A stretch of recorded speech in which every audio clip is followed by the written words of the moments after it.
Ang init-init. Pero ito, tingnan mo, naka-sweater. Ang init-init, naka-sweater. Ayaw nilang kumain ng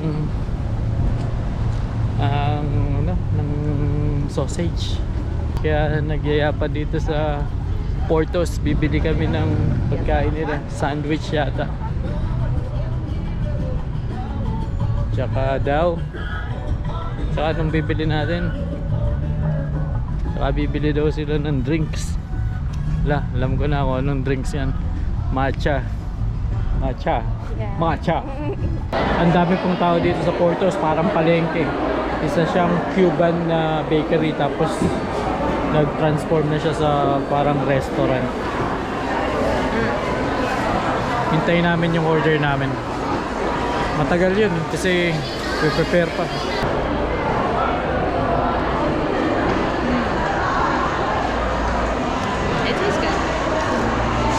Sabi ko sa'yo, masarap yan eh. Hindi ka naniniwala sa akin. First time niyang tinikman yung potato balls ng Portos. Wala kasi siya alam kainin kundi mga McDonald's. Hinihintay pa rin namin yung order namin ng tagal. Dumekwat pa siya ng sweet tea. Ayan meron daw cup kaya kumuha siya ng sweet tea. Alam ko libre lang water. Ang tagal ng order namin. Ang dami kasing tao dito, ang daming bumibili. Ang daming kumakain.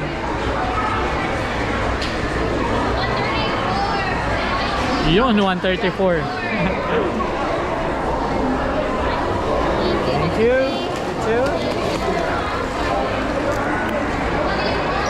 Nakuha ko na. Meron pa kaming kukunin yung drinks. Asan na yung drinks natin? Ang gusto ko dito talaga sa Portos yung mga cakes. Nasa na yung matcha. Kuha ka ng lalagyan na holder. Kunin na namin yung matcha namin. 134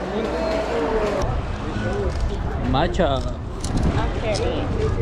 Portos, ang daming tao, daming kumakain. Sikat na sikat siya. Ayan po ang Portos. Nabawasan, nagastosan na naman tayo. Kasi ayaw nilang kumain ng pagkain sa bahay. Sawahan na daw sila doon. Nung bata ko, hindi pwede yung ayaw kong pagkain sa bahay. Lagot ako sa nanay ko. Hindi pwede yung ayaw ko ng pagkain, nanay. Patay, may palo ako nun.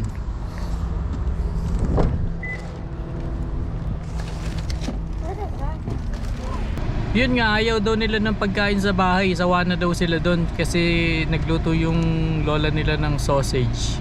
Yung parang longganisa, tapos kamatis na ginayat na may sibuyas, may bagoong. Ayaw nila nun. Tapos may sinangag din. Di ako ang kumain ng sinangag. Kaya ngayon yan, nagyaya siya dito sa Portos. Bumili ng sandwich. Yung ham and cheese croissant, yung lunch style, yung maraming laman yun, mga lettuce. Tsaka ano pa laman nun? Tomato. May tomato pala yun. Bakit ayaw mo nung tomato sa bahay na may bagong? Talaga, nung bata ako, hindi pwede sa amin yung ganun. Nanay, ayoko ng pagkain. Ayoko ng bagoong. Pasay, hindi ka kakain pag ayaw mo nun. Hindi ka maibibili ng ibang pagkain. Kung anong niluto, yun ang kakainin. Iba ng panahon nila eh. Titikman ko na tong matcha. Ito yung matcha ng Portos. Puro kape in-order ko dito. First time kaya ito order ng matcha. Natikman ko na daw to, pero alam ko hindi pa ako nakaka-order nito.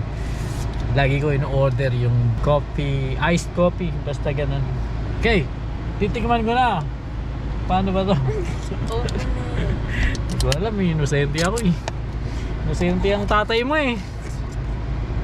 Ayan no. Natikman ko na to sa Starbucks, masarap. Pero titikman ko to sa Portos.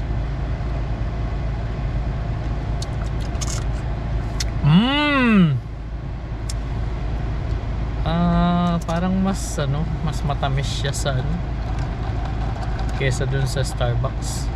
Yung Starbucks mas ano ko yung ano nun, mas lasa ko yung matcha nun. Ito, let me see. Matamis. Siguro dahil sa latte. Kailangan siguro mix pa ng konti. Okay, let's go. Uwi na tayo.